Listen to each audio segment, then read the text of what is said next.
Hi, I'm Walt Kadle, owner of Wickenberg Pump and Supply here in Wickenberg, and we're over here at what is the old Wickenberg mill site, property currently owned by Dave Underdown, and it was a super fun site where they had came in and moved out a bunch of the contaminated materials and restored the land and then put in a irrigation system here that we're going to be showing you how easy it is to use this Mag-Probe to detect a workable solenoid valve.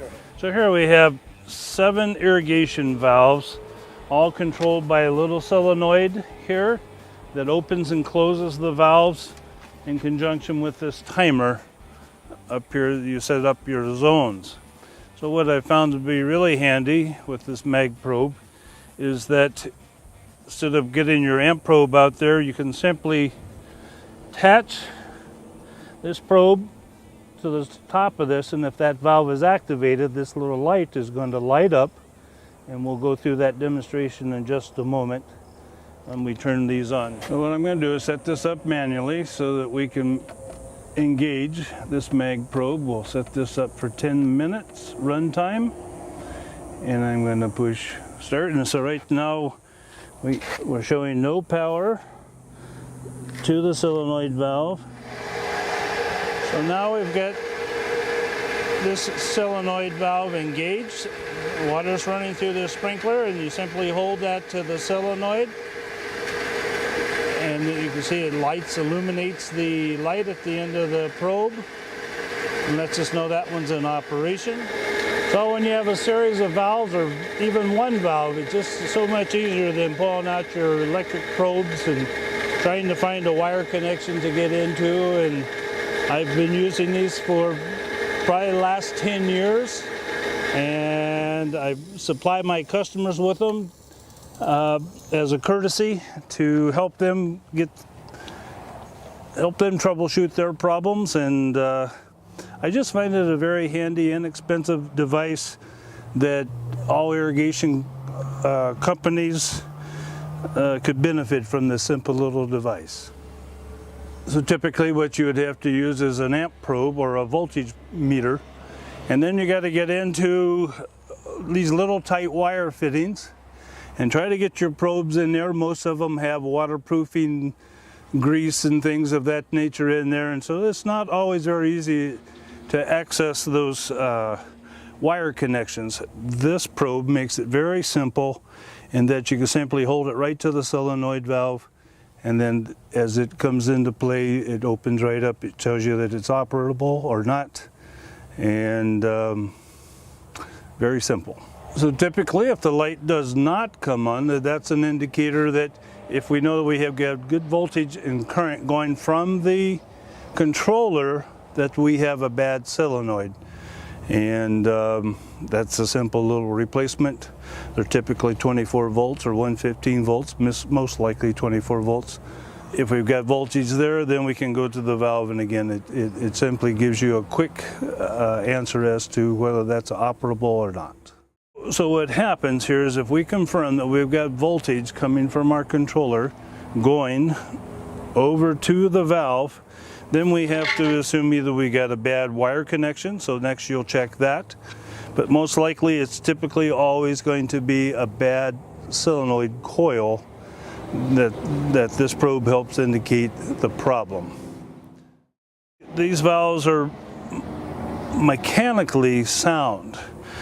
It counts on this little coil being able to pull magnetically when it engages, pull that pin out, open that valve, let water flow through, and then of course when the timer shuts off, it closes it back off. So so once we can confirm that we've got voltage to the point where the wires all come in and make a connection, again, there are typically some pretty buried wire leads in here that we don't really want to break because they are waterproof, and so this gets us here. But then if we have to confirm it, then we can simply put a voltage meter on, break the connection, put the voltage meter on, concur that we got voltage to this point, to the solenoid. I've found that it's the coils that fail.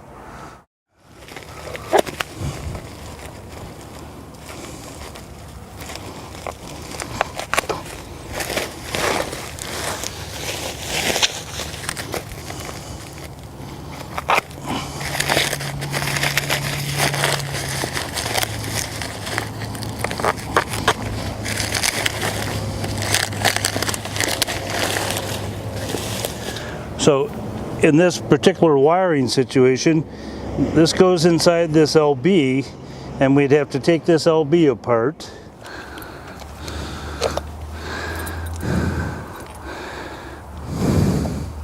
Now they are wire nutted.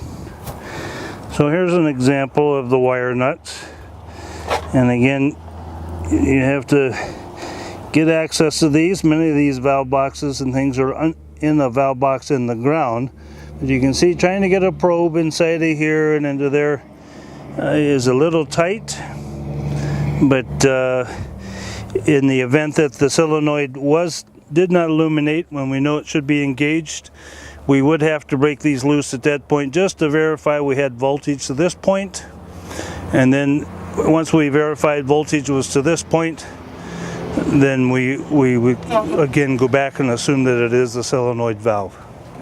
As I said, many of the valve boxes are in the earth, and between the rodents and the lizards and the various bugs, beetles that live in those valve boxes, you normally have to unearth and all of that area, then break that seal to get into a wire connection.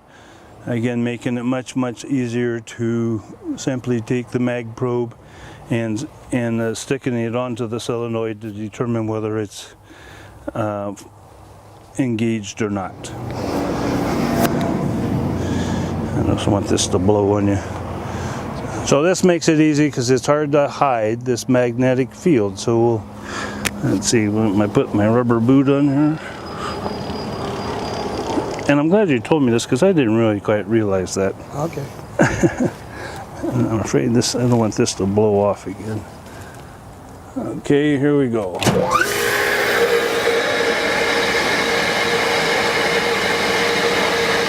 So this valve's opened up. Our light has come on, opened up the solenoid valve, and we're pumping water out to the sprinklers in the field. Okay, so we've just re-engaged the irrigation sprinklers going into valve number 1. This valve is off at this time. We're going to turn it on.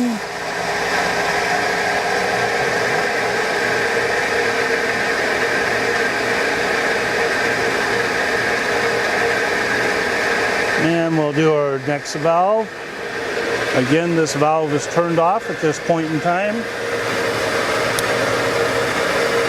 With a little timer. Engage the valve, and this valve opens up, sending water to the sprinklers. I'm Walt Kadle with Wickenberg Pump Supply, and you've just witnessed the use of a mag probe here in Wickenberg, Arizona.